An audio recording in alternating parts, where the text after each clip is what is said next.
Hello student, टीके study classes के YouTube channel से मैं तेजगुण शर्मा सभी प्यारे विद्यार्थियों का बहुत बहुत स्वागत है। देखिए फ्रेंड्स, आज हम ट्वेल्थ क्लास आर्ट्स ज्योग्राफी का हम 8वां चैप्टर कवर करेंगे। और आज हम बात करने वाले हैं जो चैप्टर का नाम है निर्माण उद्योग। ठीक है, और हमारी जो यूनिट है ये यूनिट 3 चल रही है। तो फ्रेंड्स देखिएगा, निर्माण उद्योग की हम चर्चा करेंगे। आज का जो वीडियो रहेगा, आज की वीडियो हम बात करेंगे कि जो निर्माण उद्योग है, निर्माण उद्योग का विकास यानी कि उद्योग का विकास की हम बात करेंगे भारत में। फिर उसको प्रभावित करने वाले जो कारक हैं उनको डिटेल से पढ़ने वाले हैं। तो फ्रेंड्स मेरे साथ जुड़े रहिएगा और अपना जो टीके स्टडी क्लासेस चैनल है उसको आप शेयर सब्सक्राइब भी करते रहिएगा। ठीक है, तो स्टार्ट करते हैं। आज का जो टॉपिक है यानी कि औद्योगिक विकास यानी कि भारत में उद्योग का विकास, और चैप्टर है 8वां और निर्माण उद्योग। ठीक है, देखिएगा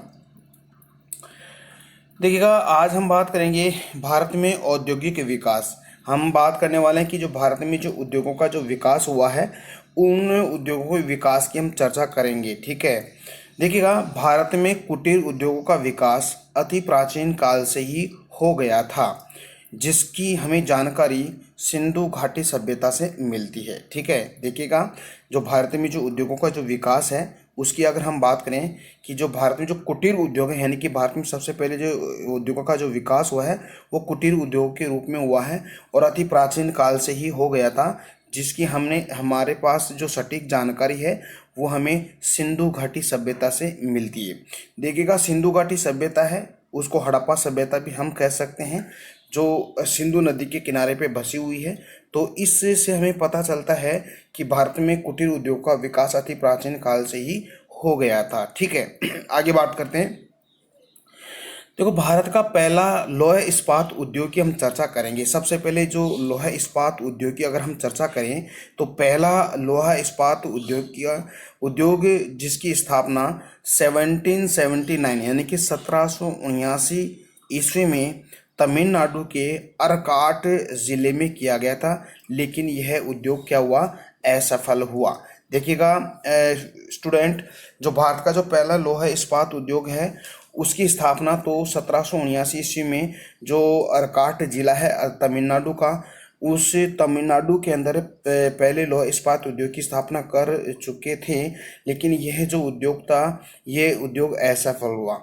देखिएगा, असफल होने के कई कारण हो सकते हैं। देखिएगा, जैसे हम कह सकते हैं कि जो असफल होने का कारण ये भी हो सकता है कि जो उद्योगों के विकास में जो प्रभावित करने वाले जो कारक हैं उन कारकों की अगर उस उद्योग के में कमी पाई जाती है तो वह उद्योग असफल रहेगा।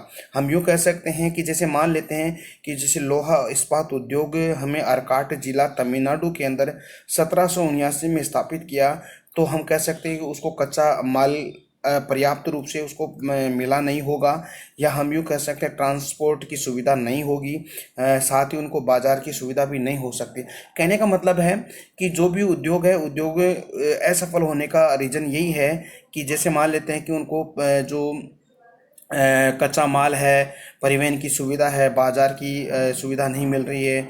इसके साथ ही कह सकते हैं पूंजी पर्याप्त मात्रा में जो भी लोग लगा रहे हैं तो उनको पूंजी नहीं मिल रही है। तो इस रीज़न से भी क्या हो सकता है कि उद्योग बिल्कुल असफल होते। तो ये हमारे भारत का जो पहला लौह इस्पात उद्योग है 1779 ईस्वी में जो तमिलनाडु के अर्काट ज़िले में लगाया गया था, ये इन रीजनों के कारण असफल रहा। ठीक है, लेकिन देखिएगा 1872 में सफल लोहा इस्पात उद्योग कुल्टी में बर्नपुर पश्चिमी बंगाल में स्थापित किया गया, जो आज भी कार्यरत है। हम यूँ कह सकते हैं 1779 में यह उद्योग असफल अरकाट जिला तमिलनाडु में, लेकिन जैसे ही 1872 में हमारे कुल्टी यानी कि कुल्टी में बर्नपुर है वेस्ट बंगाल में, यहाँ पर लोहे इस्पात उद्योग स्थापित किया गया था। यह बिल्कुल सफल रहा। इसका रीज़न यही था क्योंकि यहाँ पर जो कच्चा माल है, परिवहन की सुविधा है, बाजार की सुविधा है, नियमित विद्युत की आपूर्ति है, कुशल श्रमिक है, पूंजी की आवश्यकता है और न्यू टेक्निकल जो मशीनरी है ये पर्याप्त रूप से उपलब्ध हो गई। तो इस रीजन से यह जो 1872 में लोहा इस्पात उद्योग लगाया था ये सफल रहा था। ठीक है, आगे बात करते हैं एल्यूमिनियम उद्योग 1837 ईस्वी में जेके नगर, जेके का हमारे भारत में जो पहले जो एल्यूमिनियम उद्योग लगाया था 1837 ईस्वी में जेके नगर वेस्ट बंगाल में लगाया गया था। ठीक है, इसके साथ ही 1904 में सीमेंट का पहला असफल प्रयास दोस्तों चेन्नई के तमिलनाडु में किया गया था, ये भी याद रखना है। रासायनिक उर्वरक उद्योग 1906 में रानीपेट तमिलनाडु में सुपर फास्फेट संयंत्र की स्थापना की गई थी। तो दोस्तों ये मैं आपको बता रहा हूँ कि जो भारत में जितने भी उद्योग लगाए हैं उनकी हम चर्चा कर रहे हैं। ठीक है, देखिए भारत में 1941 में जहाज रानी उद्योग यानी कि 1941 के अंदर जहाज रानी उद्योग की स्थापना की गई थी और वो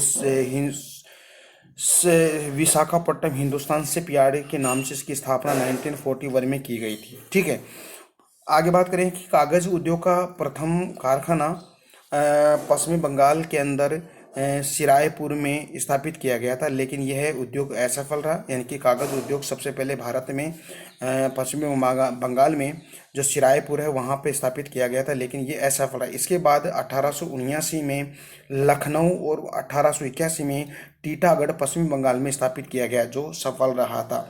अब सबसे इम्पोर्टेंट बात आती है कि जो भारत में जो संगठित उद्योग है यानी कि प्राचीन काल से ही ये स्थापित हुआ है और संगठित उद्योग है यानी जिसको हम कह सकें सूती वस्त्र उद्योग, इसका सबसे पहला जो कारखाना लगाया गया था हमारे भारत में 1818 ईस्वी में फोर्ट ग्लास्टर कोलकाता में, लेकिन फ्रेंड्स ये असफल रहा।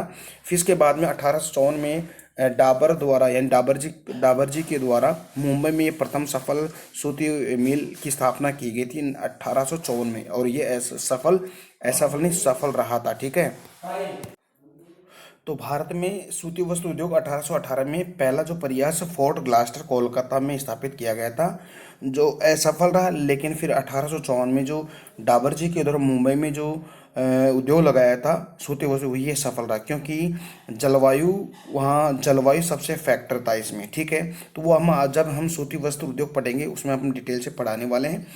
तो विद्यार्थियों मेरे साथ आप जुड़े रहेगा और टीके स्टडी क्लासेस चैनल है उसको लगातार शेयर सब्सक्राइब भी करते रहेगा। तो आगे बढ़ते हैं ऊनी वस्त्र की बात करते हैं।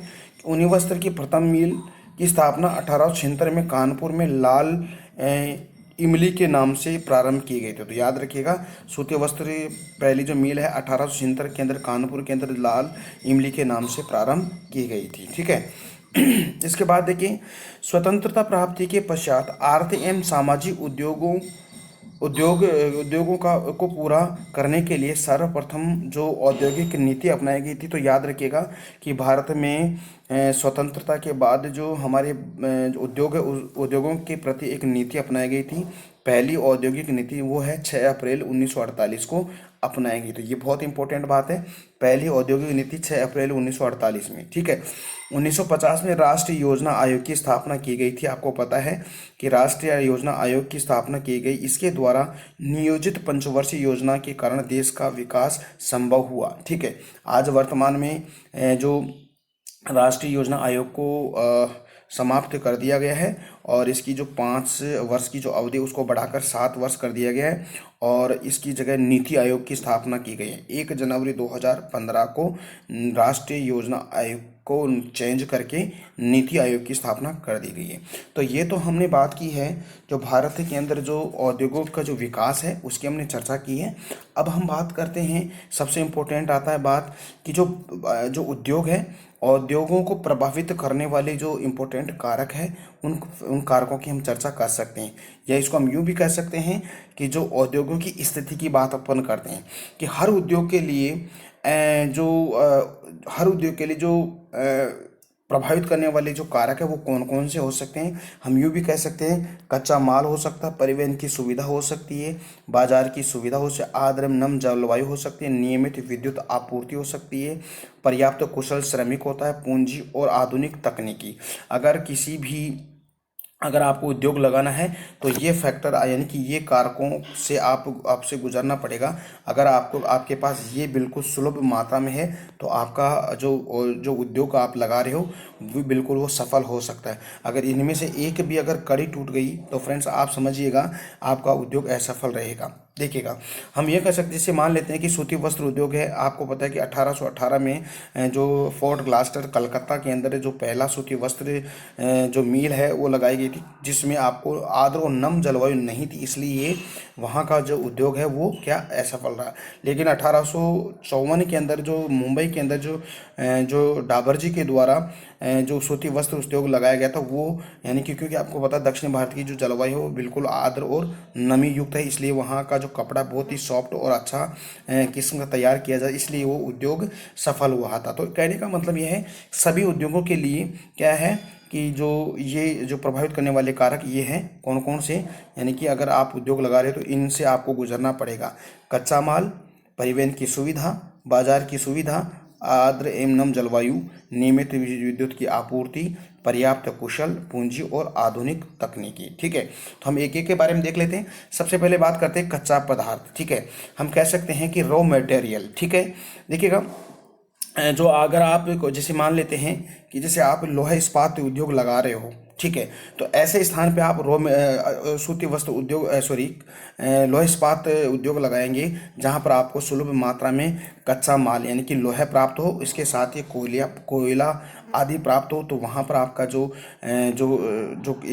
लोहा इस्पात उद्योग है वो बिल्कुल सफल हो जाएगा। इसके लिए जैसे मान रॉ मटेरियल है, आपने कच्चे माल यानी कि लोहे इस्पात से आपने काफ़ी जो वस्तुएं बना दी है, तो उसका ट्रांसपोर्टेशन आप करोगे, यानी कि परिवहन की सुविधा के कारण परिवहन की सुविधा भी होनी चाहिए।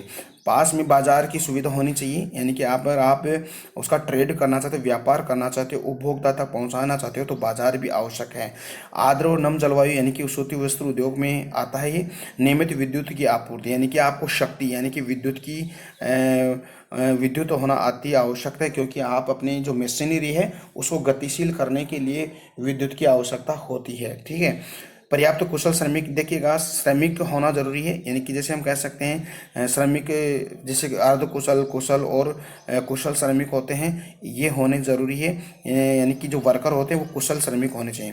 पूंजी की आवश्यकता होनी चाहिए, यानी कि अगर आप पूंजी लगाकर आप उद्योग लगा सकते हो, और टेक्निकल मशीनों की भी आवश्यकता होती है। तो कहने का मतलब है कि हर उद्योग के लिए हमें इन कच्चे जो प्रभावित करने वाले जो कारक है उनसे आपको गुजरना पड़ेगा।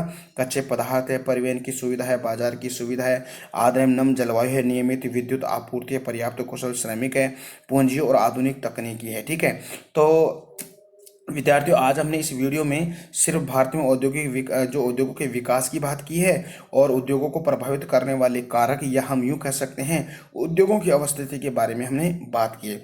तो फिर हम कल इसके बारे में जो अगला टॉपिक रहेगा उसको हम चर्चा में लेंगे। तो मेरे को आप इजाज़त दीजिएगा। नमस्कार, जय हिंद, जय Bharat, bye bye, take care.